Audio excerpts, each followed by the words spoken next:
We're here at Biofabricate, where we are seeing what's at the forefront of biomaterials and material innovation, and it's just so incredible to see the future of what's happening, not only in fashion, but in automotive and interiors, and anywhere where there used to be an application for any type of leather or any type of animal product. It's just so clear that with everything in development, it's just no longer a need. We have incredible solutions that are at the forefront of this industry. We have things that are made from plants, we have things that are made in a lab, we have things that are made from mushrooms, we have things that are made from grain protein like Uncaged Innovations, and the true definition, I would say, of innovation is being able to push things forward, and in an industry like fashion in particular, that's always on the trend of what's next and what's coming up. It's incredible to be able to offer something that is beautiful and luxury and premium, that has all of the hand feel of your favorite products, but is made in a new way. And I feel like to be able to say that we have these materials, we no longer have any need for animal products or for animals to be used or harmed in order to be wearing products or to be interacting in the world. And it's just incredible to see everything together here at Biofabricate.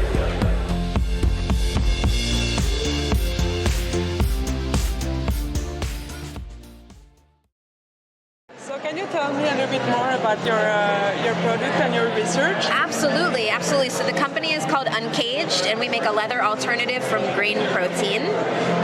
We are currently at scale, so we create roll-to-roll panels of our leather alternative that we use specifically in automotive, in fashion, and in footwear. Oh, okay. And like, for example, how you thought it was from grain that you wanted to do the leather, because there is different research at the moment. Absolutely. How you came to the grain? Yes. So largely what we were looking at is what makes leather leather, and when you really think about the collagen structure of an animal skin, we wanted to figure out, is there a way that we could recreate that but without any animal input? So our chief technology officer was previously working on human corneas from bio-based inputs, and really studying like what makes something durable, what makes something strong, and is there a way we can apply that technology to mimicking a skin. And so she started to test different types of protein inputs, and so all from plants, things like corn, wheat, soy, and really just trying to figure out which of those plants have the strongest proteins, and finding the right material blend to make a durable product that looks and feels just like leather, is very protein based, and doesn't use any animal. So my name is Alexis Gomez Ortigosa. I co-founded Polybio with my brother, who's Axel, and we are a biomaterials company. We've been working in the space for almost 10 years now, and we basically work with bacteria. So we came up with a way of making bacteria grow bacterial nanocellulose, which is what you see here. It's a membrane, a biomaterial, and we grow it through a fermentation process. All we have to do is provide food for bacteria, and the food that this bacteria likes to eat is sugars. So we develop a way of turning agro-industrial fruit waste into a growth media for bacteria. So the first part is growing the membrane, right, the cellulose. Once we do that, we have to transform it, like you do with leather. We have to apply a chemical process to turn this into something that is actually usable for making products. So once we apply the transformation process, we get to these kind of very cool materials that resemble leather. What's the process? Like, what are you applying? So it's not the same process as tanning leather, but we do use the same equipment: tanning drums, embossing presses. But you're not using the same stuff that's destroying the planet. No, because one simple thing. Our material is a polysaccharide, it's a carbohydrate, whereas leather is collagen, it's a protein. So if you try to apply the same chemistry that you would do with leather, it doesn't work with this because it's a different molecule. So we develop a green chemistry process by partnering with Stahl, which is a company from the Netherlands. So we do not use, for example, toxic chemicals like chromium. So it's a green chemical process, and we are still learning as we go when it comes to how to transform the cellulose into something usable. This is so beautiful. Because you know, we've been transforming leather for 2,000 years, but when it comes to cellulose, we've been doing this for only four years. Still a lot of room for improvement.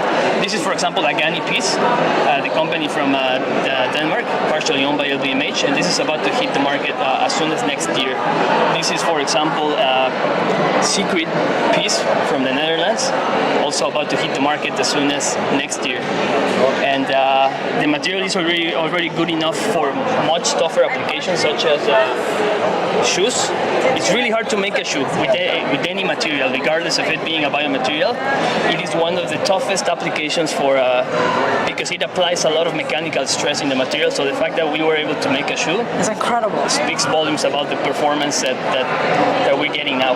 And also we are now exploring the material in its most raw form for interior design applications, because it has this translucent feature or nature, and we can exploit it to create these pieces for interior design. Okay, so tell us about Spiber. So Spiber has been developing protein fibers for over 15 years, and we have a range of fabrics, yarns, different types of products that are made by our customers, like yarn companies and textile mills. And these materials are already commercial. They're made from fermentation of plant-based feedstocks, so we can use sugar from sugarcane or from corn. We're also starting to use agricultural waste like bagasse from sugarcane, or other types of cellulose or biomass can be converted to sugar and fed to fermentation to make these fibers. Wow. So to understand well, you make the base, the fiber, and then your customer are doing fabric with it? Yes. Okay. So what is the base that you provide? Like, what is your... So we offer fibers. And you have the original Actually, fiber? I don't have any fibers with me today because actually today we're here to showcase not the fibers and the yarns that we've already commercialized, but our latest developments that are not yet commercial. Okay. Where are that? So this is one example. So it's a nylon fabric with a coating layer on top. So this side has the coating, and this side does not have the coating. Usually, you would use, for example, acrylic polymers or polyurethane on fabrics to make a coating for waterproofing or windproofing, or to keep the feathers in a down jacket from poking out. We're able to do similar with a bio-based polymer. And this bio-based polymer can also be removed after you're done using it. Usually if it's made of polyurethane or acrylic, once you put it onto nylon or polyester, it's very difficult to recycle. But our polymers can come off after you're done using them. You dip them into alkaline and you can remove. So that allows you to recycle the base fabric. So that's what this is about. Okay. So to be sure I understood it, it's a PU. It's not PU. It's a biopolymer. It's a combination of our protein and another biopolymer that we connect. We connect them. It's a composite polymer. Okay. That's nice. So no PU. No PU at all. No PU. No PU at all. And we can use the same polymer to make sheet materials like this. So these are leather-like materials that are made from the same polymer that combines protein and another biopolymer. So it performs. The result is somewhat similar to polyurethane, but it's bio-based. Okay. My name is Gudrun. I'm working for Amsilk for the last 2 years, and I'm in charge of the innovation, so that our team is really looking into identifying, designing new biomaterials. And tell us about Amsilk and how and what it's made of. So the starting point is spider silk protein, spider silk fiber. So if you imagine the spider silk drag line, right? If you touch it, it's soft, it's really nice material, but at the other side, it's very strong. You can hardly rip it, right? High tenacity. And this is an amazing material, so the decision has been made many years ago to try to produce it using biotechnology. And finally, we are successful because now we can make and produce spider silk fibers in the 2-digit ton scale. How do you do it though? Like, how is it made? How does it go from? So we are using, so the DNA is used from the European garden spider, the drag line. So that is our blueprint, right? And then we insert that into microorganisms. And then we do precision fermentation. We ferment it. It's like brewing, beer brewing, right? That is the comparison most people do. And then you purify, and then you end up with spider silk protein. It's a white powder that we then dissolve into a dough and then extrude it. So it's like spaghetti making. So you press it through and you get your fibers out. So it's like magic. It is like magic. And how do you, like, some are really strong, they're all strong, but some are much thinner than others, some are... So that is our spinning process. We can modify, right? You can either make ultra fine, which is more silk-like properties, or you make it thicker, then it's our BioSteel, more industrial application. And is this now being used in products? Yes. So we are commercializing our first product in November. It will be in the stores, so please keep an eye on. What is it? It will be, I can't tell you with whom we are doing it, but please. Okay, well, can you tell us what kind of product it is? Yes, it will be a dress and a blouse. So two items, yes. And you don't have to say who it is, but I'll be able to go get it. Like, Yes. That's But exciting. it is a luxury item. It's with a luxury brand, yeah. That's even more exciting because if they do it, then everybody does it, Yes, right? Like, yeah. Congratulations. Thank you. Well, first tell us your name. Okay, my name is Junyoung, and I'm doing marketing in Holon Bionics. It's located in Korea.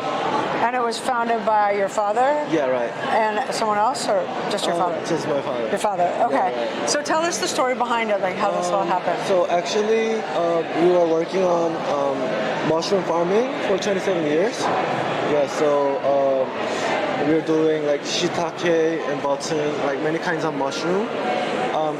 So like doing mushrooms for like long time, we found out that mycelium industry is getting bigger. Yeah, so we started to doing research about mycelium, and there was many ways to use mycelium, but at the beginning we choose to do alternative like leather things, make fabrics.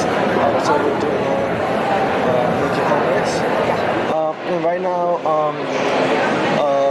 like many companies use cotton or like polyesters, like nylons, to make strength better, because the original type of mycelium, its strength is like weak, so it tears off. Sure. Yeah. So they need to make harder strength, but as you know, like if we use cotton or polyester, then the carbon emissions or like pollutions and degradable gets lower and like pollutions gets higher. So it's very bad for like nature.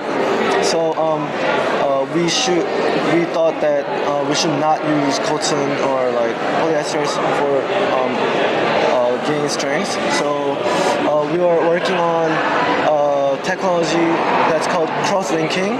It's when we use cross-linking technology, mycelium gets harder. Right. So, yeah. So like twice harder. So if you like pull this like side to side, then it doesn't really like.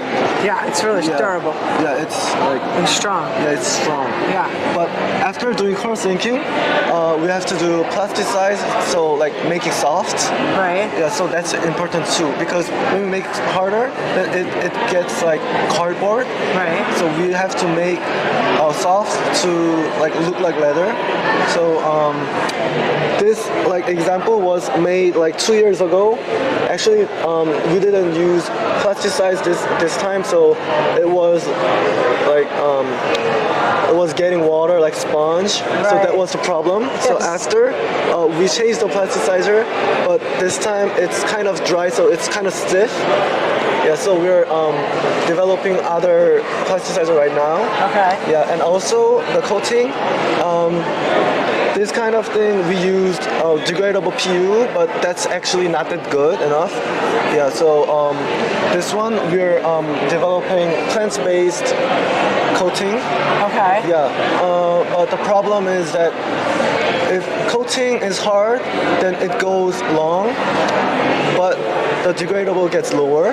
But when coating is like plant-based, then the durability gets low. Yes.